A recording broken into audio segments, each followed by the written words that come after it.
to arrive at the town of Segovia. The beginning of the aqueduct. Oh, yes. That's the beginning of the aqueduct. And no mortar was used. There it is. You can see the way the aqueduct goes into the city. This Roman aqueduct is certainly the most spectacular sight in Segovia and the most spectacular Roman ruin in all of Spain. It's one of the most noble engineering achievements of the ancient world, built nearly 2,000 years ago during the reign of Emperor Trajan in the 1st century. There's 165 arches here that run right through the center of town. It's over 100 feet high, and other parts of the aqueduct outside of town that run through certain valleys and gorges reach 4 times higher, reaching as high as 422 feet, all built without any cement at all.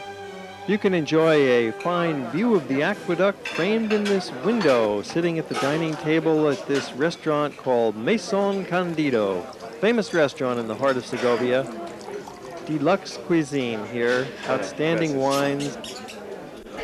They have a very nice vegetable dish. They have the mushrooms, asparagus, all kinds of vegetables available.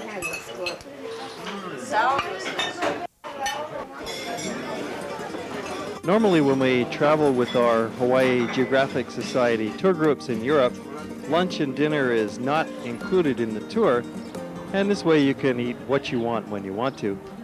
But often we'll have a meal together anyway. This is just a typical weekday in Segovia. It's the lunch hour, it's siesta, most of the stores are closed, the offices are closed, but everybody is out on the plaza having an enjoyable afternoon meal or a snack or just getting together and chatting with friends. We see mostly local residents here, but we are just an hour from Madrid, so people from the big city do come up maybe for lunch or a stroll about town. The second landmark you must see in Segovia is the fabulous Gothic Cathedral. This is the Cathedral of Segovia, that is also known as the Lady of the Cathedrals, because it's the most, you can say, the most elegant building. And it's built on the highest point of the city, so it is possible to see the cathedral from the distance, at least the tower of it. This is the new cathedral. Despite it was started in the 16th century, it is still known as the new cathedral because Segovia had a much older one that was next to the Alcazar, next to the castle we'll see later on. The Cathedral of Segovia was the last of the churches in Spain to be constructed in the Gothic style, and as such it reflects the later period with the flamboyant style of the late Gothic, the time when the rest of Europe was firmly involved with the Renaissance. Segovia also has a very charming little shopping area. You can find some interesting tourist knickknacks here, as well as some genuine antiques, or perhaps the ever-popular ceramics.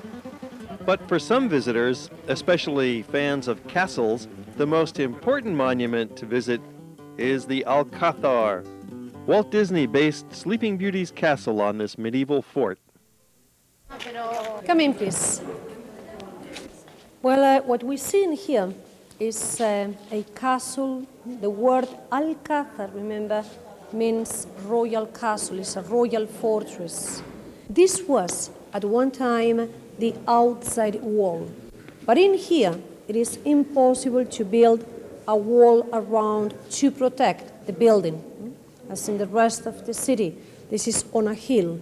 What they did was to add other rooms to protect the central rooms of the building, of the Alcazar. And here we see kings and queens from the old kingdoms, Asturias, Castilla, Leon. And they are all of them in order. Construction began in the 12th century, and it evolved over time with Philip II adding these witch hat turrets. He celebrated his 4th marriage in the Alcazar. Ferdinand met Isabella here. It's the site of many historic events. There's also a military museum inside, and you're welcome to walk about freely and explore the ramparts and experience the magical fantasy and medieval elegance of this national landmark. That's Segovia in a nutshell: the Alcazar, the cathedral, the narrow winding streets leading down to the Roman Aqueduct.